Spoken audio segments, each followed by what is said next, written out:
What is gun violence? Gun violence is a global systemic issue that involves harm or aggression with the use of a firearm. This means that it is seen and dealt with around the world. This issue is known to be especially prominent in the United States. Most Americans aren't aware to what extent their own country is being affected by gun violence, even when it is happening all around us. This map shows the spatial pattern of shootings in the United States from 2014 to 2023. Based on the map, you can clearly see that gun violence tends to cluster more towards the south and along the east coast, and is more common near or inside of major cities. If those numbers didn't resonate with you, you may want to look at some other statistics regarding gun violence. These numbers focus on the negative effects that gun violence has on the entire world as a whole, but for now, let's primarily give our attention to the United States. Focusing on the effects gun violence has on the United States might hit closer to home when considering the gravity of our current situation. In 2021, a total of 48,830 Americans died due to gun related injuries. It may surprise you to learn that the majority of these deaths are actually attributed to suicides. 26,328 suicides were caused by a firearm in the US in 2021, which is 54% of all gun related deaths that year, while murders accounted for 20,997 deaths involving a firearm at 43%.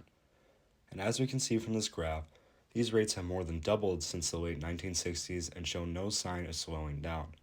It's also important to note that these rates only include examples of gun violence that resulted in death, not any injuries caused by other shootings.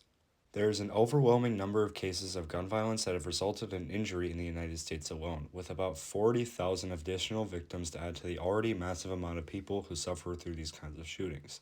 So, yeah, gun violence is clearly a large issue in the United States, but how do we solve it? Well, outright banning all ownership of guns among US citizens isn't really a viable option, as it directly goes against the Second Amendment, which states that all shall have the right to bear arms. So, now what?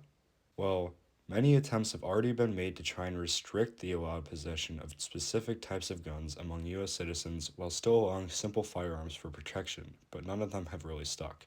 Something that you can do as an individual is participate in a protest. Many large protests are held at large scale gun shows or conventions, including the NRA convention.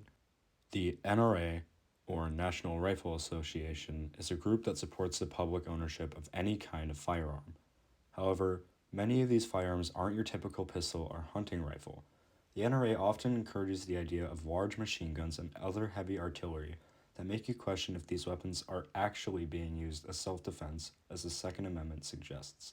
This raises an interesting argument that is often seen during protests, especially those held during NRA conventions. Do we really need these guns? And where do we draw the line? Some states have their own laws that require a permit for the ownership of guns, while others only specify the need for a permit under certain circumstances.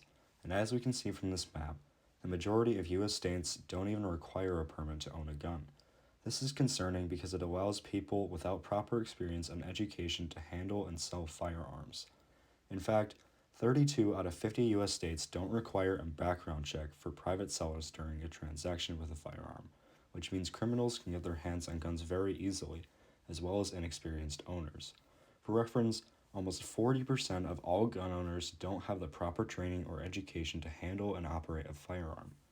It's also important to note that the leading US states in gun violence rates, including Montana, Wyoming, Alaska, Idaho, and West Virginia, do not require a permit to own or operate a firearm.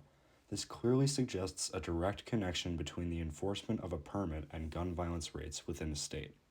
So, clearly, the United States needs to be more strict on the enforcement of permits and other regulations for the use and ownership of a firearm, because if we don't, this violence will only continue to grow and spiral out of control even further. The increased enforcement of permits in the United States could tremendously reduce the amount of deaths and injuries that are caused by gun violence and keep firearms out of the hands of untrusted criminals and inexperienced users. It's clear that the US government needs to step up, but what can we do? Anyone can participate in a group protest to bring awareness to the negative effects of gun violence in the United States, and it could also lead to major change. because if we come together as a society, we can make our country a safer place free of gun violence.